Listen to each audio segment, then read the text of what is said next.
Hello and welcome to Photography with Imre, and yes, I am speaking to you from outer space. I thought I'd go for a stroll today, and my walk ended up being a little longer than I thought. But hey, now that I'm here, I might as well introduce you to the realm of astrophotography. In fact, this is the first of several episodes that will be on the topic. Let's start out with... Ow! Get out of here, stupid aliens. Go stick that probe in Uranus. Get it? The planet Uranus? Yeah, never mind. Okay, let's start out with some ways that astrophotography can be accomplished. First off, you might be thinking that you need a telescope. Well, not necessarily. In fact, one of the easiest ways to capture some wonderful night sky photos is to use nothing more than your camera, some lenses, coupled with long exposures. Often this type of astrophotography is termed wide field, as you're generally capturing a large portion of the sky instead of zooming very closely into one specific object, like a nebula, galaxy, or details on the moon's surface. Now, although taking wide field photographs isn't very difficult, there are a few things to keep in mind. For one, you will require long exposures, often several seconds or even minutes long. Starlight is very dim and it takes time for it to accumulate on the sensor or film, otherwise you won't see much except for the brightest of stars, so using a tripod is strongly recommended. 2. The Earth is not known for its patience and continues to rotate while you are taking the photo. As such, you'll notice that stars leave trails across the image when you use a long exposure.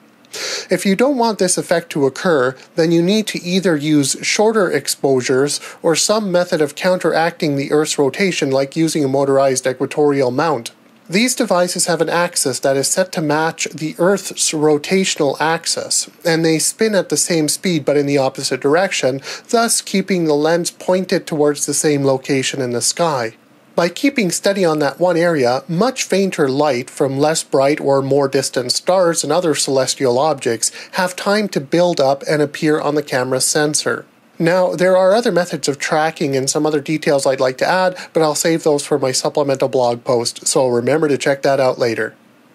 Alright, now let's check out telescopes. The major advantage with telescopes compared to most camera lenses is that they can collect more light and achieve very high magnification levels, so you can better see or capture faint objects in more detail. For our purposes, there are three major families of telescopes. First up are refractors. Aside from some optical differences, they are somewhat like large camera lenses.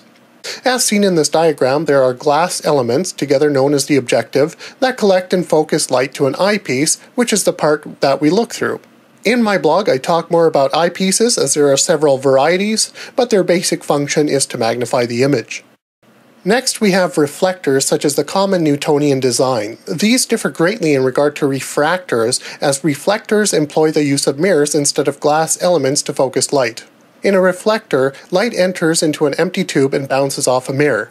This mirror is the objective and they are not flat. Cheaper and smaller telescopes generally have spherical type mirrors, but larger and usually more expensive, not to mention generally better ones, have parabolic mirrors. Briefly, parabolic mirrors are able to focus all frequencies of light into one spot, whereas spherical mirrors do not, hence why they provide a sharper image. Once the light bounces off this large mirror, it is focused back up the tube onto a secondary mirror which is set at an angle, and that reflects the light into the eyepiece. Lastly, there are the catadioptric telescopes such as the Schmidt and Maksutov-Cassegrain types.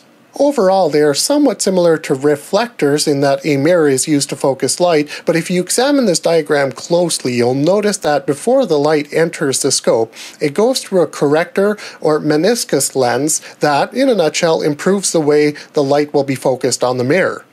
Like reflectors, there is also a secondary mirror, but instead of shining the light off to the side, the light is bounced back down the telescope and through a hole in the large mirror. This effectively increases the focal length of the telescope while still keeping it relatively compact in design. Great, now we have an idea of the various types of telescopes, but how can we use one for astrophotography? In fact, there are numerous methods of capturing images using a telescope, but for this episode I'll stick to digital SLRs and two common photography methods, one called prime focus and the other afocal. With prime focus, you're simply attaching the camera body to where an eyepiece would normally go, generally using a T-mount adapter. In essence, your telescope is acting like a giant camera lens. Here's a photo I took of the full moon using this setup. The magnification is not very high when using the prime focus method, but on the plus side, you don't lose as much light as there is no eyepiece, and it's excellent for some wide field shots. As for the Afocal method, the only real difference is that you are attaching the camera body to an eyepiece. In this case, you can achieve much higher magnifications depending on the one you use. Using this method, here are some images I took. These shots show a fair amount of detail on the moon's surface. Here's Mars with its ice caps and dark surface features visible. These two shots are of Jupiter. I not only love how the cloud bands show, but the color is stunning too. Here's majestic Saturn with its massive rings. And I also have a shot of Uranus, which is so far away that even with my 10-inch Newtonian telescope, all I could see was a faint blue disk. So I hope you enjoyed that episode, and in the next ones I'll be focusing on more specific topics and providing tips about them, such as taking photos of the moon and aurora, along with other useful tips when using a telescope. As usual, I'll be writing a supplemental blog post, and I'll certainly have more information to add, so remember to check that out along with my pages on Facebook and Twitter. And please subscribe if you haven't already. Thanks for watching, and see you next time!